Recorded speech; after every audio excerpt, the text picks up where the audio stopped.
வேதம் படி கண்டுபிடி. யோசுவா அதிகாரம் 11 15 வரை.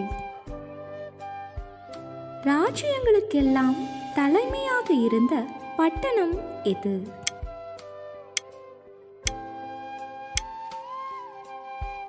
இஸ்ரவேல் புத்திரரோடு சமாதானம் பண்ணின ஒரே ஒரு பட்டணத்தின் பெயர் என்ன?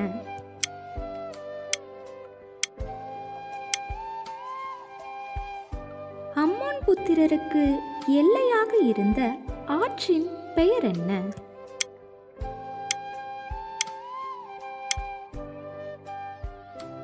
யோசுவாவும் இஸ்ரவேல் புத்திரரும் முறியடித்த ராஜாக்களின் எண்ணிக்கை எவ்வளவு?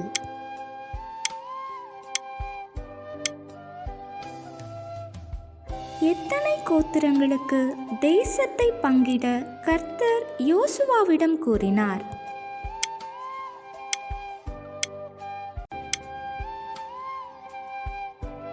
எந்த கோத்திரத்திற்கு மோசே சுதந்திரம் கொடுக்கவில்லை? யார் அவர்களுக்கு சுதந்திரம்?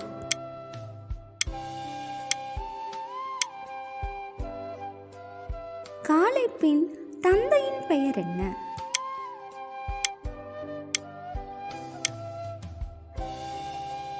கர்த்தரை உத்தமமாய் பின்பற்றினபடியினால் எது அவனுக்கு சுதந்திரமாயிற்று? அவன் யார்?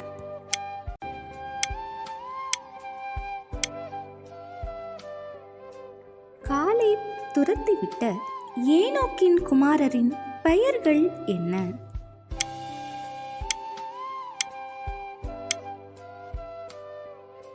எனக்கு ஒரு ஆசீர்வாதம் தர வேண்டும் என்றது யார்?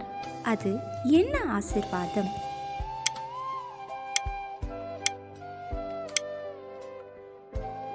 கேள்வி நேரம். தினமும் மாலை 7 மணியிலிருந்து 8 மணி. விடைகளுக்கு வாட்ஸ்அப் எண்ணை தொடர்பு கொள்ளவும். தேங்க்யூ ஃபார் வாட்சிங். God bless you.